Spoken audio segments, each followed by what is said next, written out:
ខំប្រឹងរត់ទ្រព្យសម្បត្តិនឹងសឹងតែមិនបានសម្រាកសម្រានដោយគិតថាបានទ្រព្យសម្បត្តិនឹងមកគឺមានសេចក្តីសុខមានលៀបមានយសប៉ុន្តែបណ្ដោយឲ្យសេចក្តីទុក្ខវាចូលមកតាមរយៈបាបទៅចំណែននឹងអ្នកនេះចំណែននឹងអ្នកនោះមើលនៅពេលដែលចំណែននឹងគឺកើតទុក្ខហើយនៅពេលដែលស្អប់ទេសកម្មករស្អប់ណាអីហ្នឹងចេះបណ្ដោយឲ្យសេចក្តីទុក្ខចូលមកស្រួលមើលហើយក្នុងជីវិតហ្នឹងគិតថារស់សេចក្តីសុខក្រៃលែងណាស់ខំប្រឹង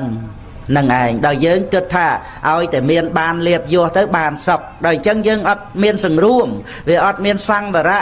រារាំងទ្វាភ្នែកជាចំអណ្ដាតកាយចិត្តទ្វាកាយទ្វាវាចា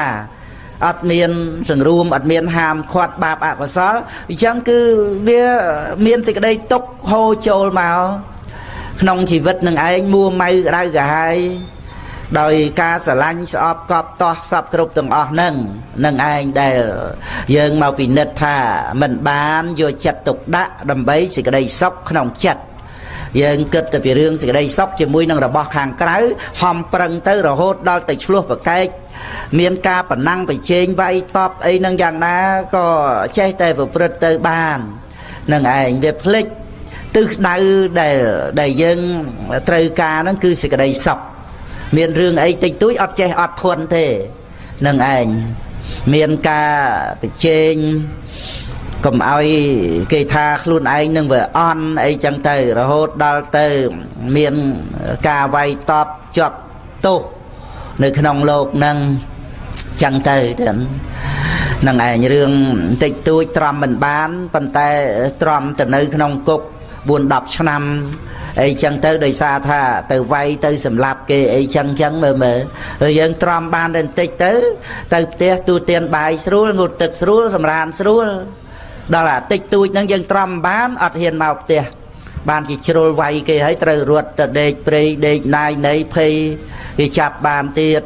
គឺណាអត់មាននៅស្រួលជាមួយប្រពន្ធកូននឹងផ្ទះសម្បែងអីទេណាអាហ្នឹងឯងដូច្នេះគឺថាសេចក្តីសុខវាស្ថិតនៅក្នុងការដែលយើងមានធម៌ត្រូវចេះអត់ធន់គឺណាជាមួយគ្នានឹងរឿងដែលគូអត់ធន់នឹងទៅរួចទៅយើងឃើញអានិសង្សនៃសេចក្តីអត់ធន់នឹង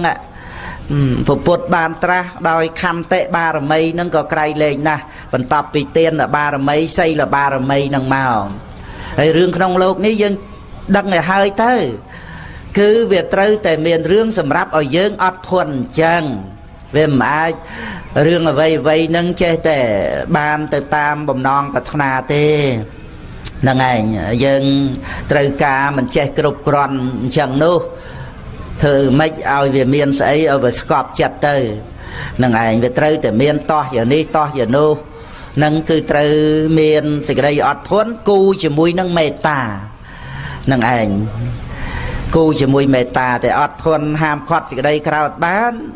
ឧបត្ថម្ភដល់មេត្តាចិត្តដែលជាអតោសៈនឹងឯងឲ្យមានការចម្រើនឡើងរស់នៅ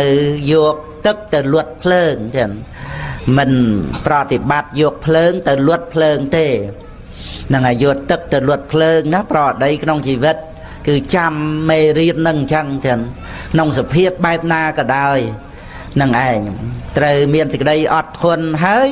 ប្រតិបត្តិយកទឹកទៅលត់ភ្លើងនឹងឯងតិចទាំងខ្លួនយើងតិចទាំងអ្នកអតីថ្ងៃក្រោយទៅគឺជាអ្នកមានឧបការៈគុណលើគេជាគ្រូលើគេដែលអាច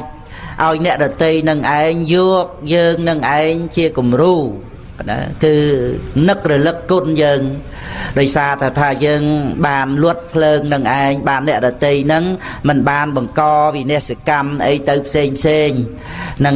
ហើយបានទៅជាមនុស្សគំរូទៅអកោថេនៈជានេកោធាំងអសាតហុងសាធុនីជា